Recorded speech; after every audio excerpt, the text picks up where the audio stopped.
Right பிள்ளைகள், நாங்க இன்றைக்கு பார்க்க இருக்கிறது 1.6 வணிகத்தின் மீது அழுத்தத்தை ஏற்படுத்தும் வணிக சூழலை வகைப்படுத்தி காட்டுவார்.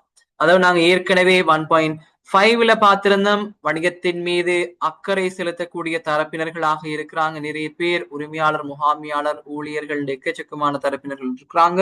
எப்படி இருக்கும்போது இவர்களை நாங்க இரண்டு அடிப்படையில வகைப்படுத்த போகிறோம். உண்டு அகச்சூழல் காரணி, புறச்சூழல் காரணி அப்படின்னு சொல்லிட்டு பார்த்தா நாங்க இந்த தேர்ச்சியில விரிவாக பார்க்க போகிறோம்.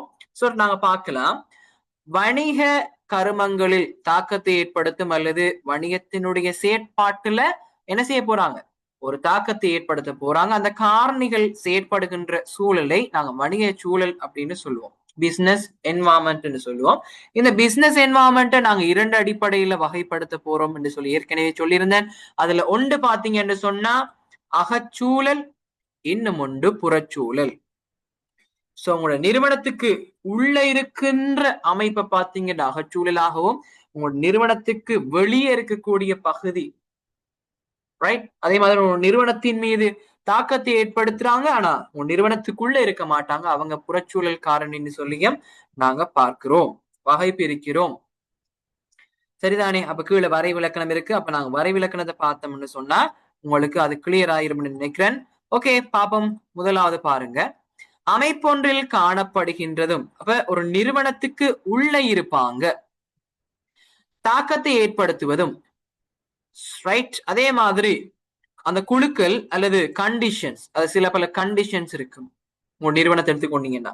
அப்ப அந்த மாதிரியான விடயங்கள் நிறுவனத்துக்கு உள்ளதானே இருக்கும். சோ அதனால அது வணிகத்தினுடைய அகச்சூழல்னு சொல்லுவாங்க. அதே மாதிரி வணிகத்தில் தாக்கத்தை ஏற்படுத்துகின்ற அவ்வணிகத்துக்கு வெளியில காணப்படுறது புறச்சூழல் அப்படின்னு சொல்லுவாங்க. அப்ப வணிகத்தினுடைய புறச்சூழலுக்குரியகளினால் வணிகத்தில் தாக்கத்தை ஏற்படுத்துகின்ற விசேட அமைப்பு அல்லது குழு வேலை சூழல் அப்படின்னு சொல்றாங்க. அப்ப ஒரு புறச்சூழல் எடுத்தீங்கன்னா பிள்ளைகள், இந்த புறச்சூழலை நாங்க இரண்டு வகையாக பிரிக்கிறோம். ஒன்று பாத்தீங்கன்னா இந்த அண்மிய சூழல் அல்லது வேலை சூழல்னு நாங்க சொல்லுவோம். இது என்னவா, வணிகத்தின் புறச்சூழலுக்குரியவைகள் தான், ஆனா வணிகத்தில் தாக்கத்தை ஏற்படுத்துகின்ற விசேட அமைப்பாக இது இருக்கு. சரிதானே பிள்ளைகள்? அதே மாதிரி வணிகத்தின் விரிவான சுற்றுச்சூழலும் அதனுடன் இணைந்த தாக்கத்தை ஏற்படுத்துகின்ற குழு. அப்ப வணிகத்துக்கு வெளியில இருக்கும். அதே மாதிரி ஒரு சூழல் காரணி, இது ஒரு என்வாமெண்டல் ரீதியாக காணப்படுமா. இதுதான் பேரின சூழல் அல்லது பேரண்ட சூழல் அப்படின்னு சொல்லுவாங்க. இது என்னென்னு சொல்லிட்டு நாங்க இந்த வரைபடத்தினூடாக உங்களுக்கு விளங்கிக் கொள்ளக்கூடிய மாதிரி இருக்கும். பாப்போம், பாருங்க பிள்ளைகள். வணிக சூழலுங்கிறது இரண்டாக பிரியுது. ஒன்று அகச்சூழல், அடுத்தது புறச்சூழல் அப்படின்னு சொல்லிட்டு. அந்த அகச்சூழல் புறச்சூழல்ல புறச்சூழல் இரண்டாக பிரியுது. ஒன்று அண்மிய சூழல், அடுத்தது பேரின சூழல் அல்லது பேரண்ட சூழல், அண்மிய சூழல் அல்லது இத வேலை சூழல்னு சொல்லுவாங்க. அப்ப அகச்சூழல்ல யார் யார் இருக்கிறாங்க? உரிமையாளர், முகாமையாளர், ஊழியர்கள், நிறுவன கட்டமைப்பு, நிறுவன கலாச்சாரம், வளங்கள். புறச்சூழல்ல அண்மிய சூழல்ல நுகர்வோர், வழங்குனர், போட்டியாளர், பிரதியீட்டு பொருள் உற்பத்தியாளர், சந்தையில் பிரவேசிப்பதற்கு எதிர்பார்க்கும் புதிய வணிகர்கள். பேரின சூழல்ல பொருளாதார சூழல், அரசியல் சூழல், சட்டச்சூழல், மக்கள் சூழல், தொழில்நுட்ப சூழல், இயற்கை சூழல், சமூக மற்றும் கலாச்சார சூழல், பூகோள சூழல் என்று சொல்லிட்டு இப்படி இருக்கிறது. இது ஒவ்வொன்றும் என்னன்னு சொல்லிட்டு நாங்க பார்க்கலாம். அடுத்த விடயத்துக்கு நாங்க என்ன செய்வோம், நகர்வோம். அப்ப அடுத்தது பாருங்க பிள்ளைகள், வணிக சூழலை கற்பதினூடாக வணிகர் ஒருவர் பின்வரும் நன்மைகளை பெற்றுக்கொள்ளலாம். அப்ப அகச்சூழல் எடுத்து பாத்தீங்கன்னா, உங்களோட உள்ளக சூழல் எடுத்து பாத்தீங்கன்னு சொன்னா அதன் மூலமாக உங்களுக்கு பலம், ஸ்ட்ரென்த், அதே மாதிரி பலவீனம், வீக்னஸ் என்ற இரண்டு விடயங்கள் என்ன செய்யும், உங்களுக்கு கிடைக்கும் பிள்ளைகள். அடுத்தது பாத்தீங்கன்னு சொன்னா உங்களுடைய புறச்சூழல் எடுத்து பாத்தீங்களாக இருந்தால் அதுல இரண்டு விடயம். ஒன்று வாய்ப்பு கிடைக்கும், அல்லண்டா அச்சுறுத்தல் கிடைக்கும். வாய்ப்புன்றது என்ன பிள்ளைகள், உங்களுக்கு ஆப்பர்ச்சுனிட்டி கிடைக்கலாம் அல்லது உங்களுக்கு த்ரெட் இருக்க முடியும். இதைத்தான் நாங்க பார்த்திருப்போம் ஏற்கனவே. ஓலெவல் 10ஆம் ஆண்டுகள்ல ஸ்வெட் ஆய்வுன்னு சொல்லிட்டு, அதாவது ஸ்ட்ரென்த், அதே போன்று வீக்னஸ், இங்க ஆப்பர்ச்சுனிட்டி அதே போல த்ரெட் என்று சொல்லக்கூடிய இந்த இந்த மூண்டையும் உள்ளடக்கியதாக நாங்க என்ன செஞ்சிருப்போம், பார்த்திருப்போம். அதைத்தான் நாங்க சொல்லுவோம் ஸ்வெட் அப்படின்னு சொல்லி யூஸ் பண்ணியிருப்போம். இந்த ஸ்வெட் ஆய்வு ஒரு நிறுவனத்துக்கு மிக முக்கியமான விடயமாக காணப்படும். இதை நாங்க என்ன செஞ்சிருப்போம் பிள்ளைகள், தெளிவாக பார்த்திருப்போம். ஆனா நாங்க உதாரண ரீதியாக நாங்க இங்கேயும் படிக்கிறோம். கட்டாயம் படித்து ஆக வேண்டும். வேண்டாம் கேள்விகளை நாங்க என்ன செய்யணும், எதிர்நோக்க வேண்டி இருக்கிறது. ரைட். இப்ப உங்களுக்கு ஒரு நிறுவனத்தினுடைய அகச்சூழல் புறச்சூழலை இந்த மெப்பூடாக என்ன செஞ்சிருக்கிறாங்க, உங்களுக்கு காட்டி இருக்கிறாங்க. அதாவது அகச்சூழலுங்கிறது உங்களுடைய நிறுவனத்துக்கு உள்ளே இருக்கும், அந்நிய சூழலுங்கிறது உங்களுடைய நிறுவனத்துக்கு கொஞ்சம் வெளியே இருக்கும். அதே மாதிரி அதாவது புறச்சூழல்லையும் அந்நிய சூழலுங்கிறது கொஞ்சம் அண்மிச்சு காணப்படும். பேரின சூழல் அது பேரிண்ட சூழல்ங்கிறது இந்த நிறுவனம் அமைந்திருக்கக்கூடிய பாரியளவிலான சூழல். அது ஒவ்வொரு சூழலையும் நாங்க பேரின அல்லது பேரிண்ட சூழல்னு சொல்லிட்டு நாங்க என்ன செய்யறோம், இங்கே நாங்க விளங்கி கொள்கிறோம்.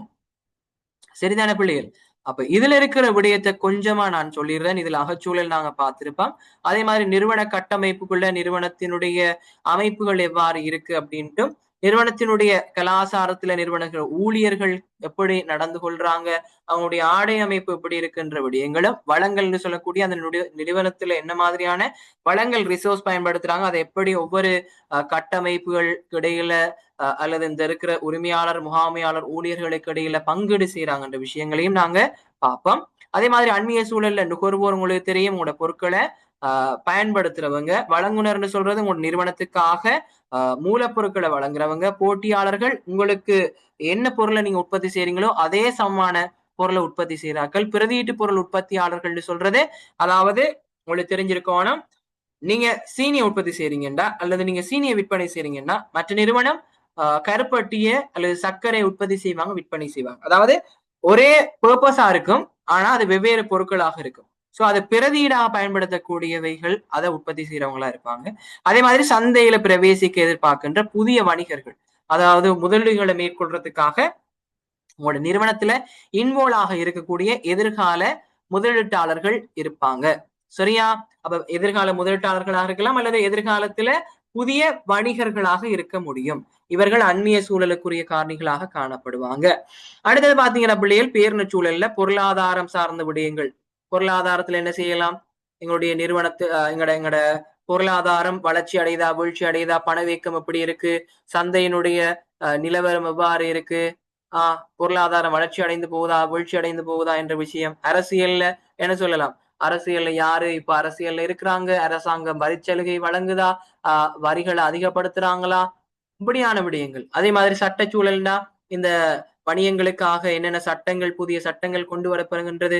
அதே மாதிரி மக்கள் சூழல் எடுத்து பாத்தீங்கன்னா எவ்வளவு ஆண்கள் இருக்கிறாங்க, எவ்வளவு பெண்கள் இருக்கிறாங்க, அந்த பாலின் அடிப்படையில வயது அடிப்படையில முதியவர்கள், அதே மாதிரி மிடில் ஏஜ்ல இருக்கக்கூடியவங்க, சின்ன குழந்தை பிள்ளைகள் அப்படின்னு சொல்லிட்டு. சோ எப்படியான விஷயங்கள், டீனேஜர்ஸ் தான் மிடில் அப்படின்னு சொல்றேன்.